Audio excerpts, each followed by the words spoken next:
राधे कृष्णा। आइए सुनते हैं मकर संक्रांति पर धर्मराज जी और पोपाबाई की कहानी। किसी गांव में एक भाई बहन रहते थे। भाई की शादी हो गई थी, लेकिन उसकी बहन की शादी नहीं हुई थी।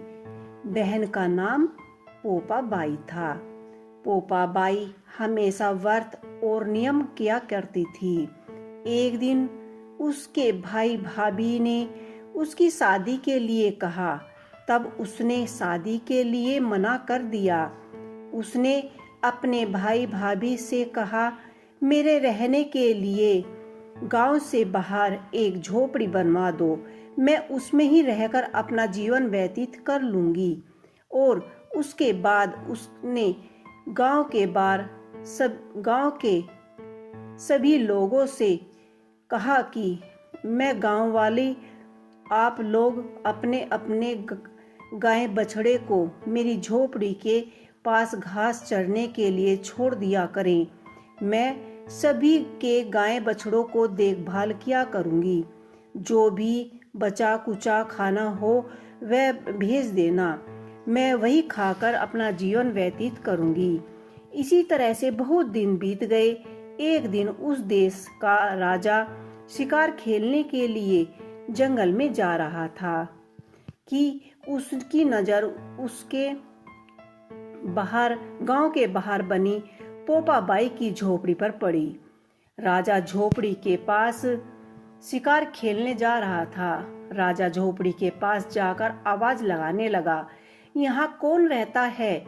जब कोई भी उत्तर नहीं मिला तो झोपड़ी के दरवाजे को खटखटाने लगा।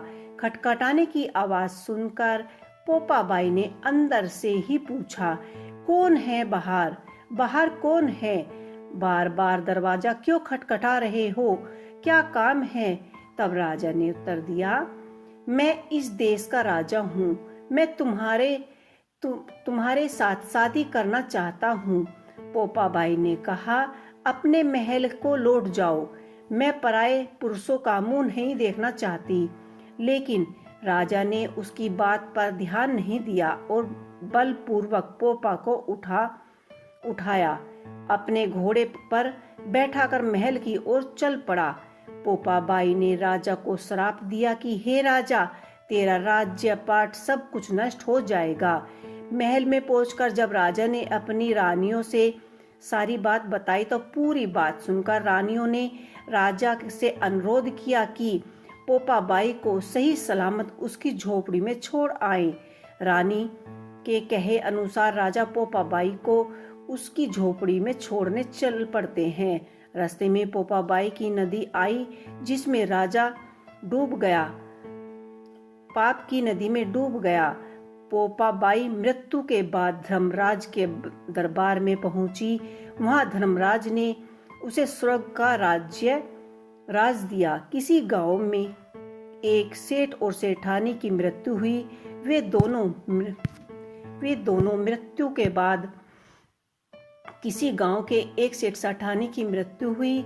वे दोनों मृत्यु लोक से स्वर्ग लोक को आए, लेकिन स्वर्ग लोक का दरवाजा बंद पड़ा था।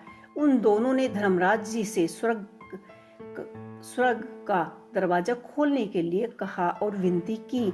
तब धर्मराज ने कहा कि इस पर पोपाबाई का राज्य है। सेठ सेठानी ने कहा, हम पोपाबाई को नहीं जानते। तथा धर्मराज ने कहा, मैं तो दोनों को 7 दिन के लिए मृत्यु लोक में भेजता हूँ। वहीं जाकर 8 खोपर से राई बहाकर 5 कपड़ा ऊपर रखकर कहानी सुनना और उद्यापन करना और इसी प्रकार कहना कि राज है पोपाबाई का, लेखा लेगा राई का। बोलो पोपाबाई की जय, बोलो पोपाबाई की जय। तो ये थी पोपाबाई की एक पुरानी व्रत कथा। आपको कैसी लगी मुझे कमेंट बॉक्स में लिख के अवश्य ही बताइएगा।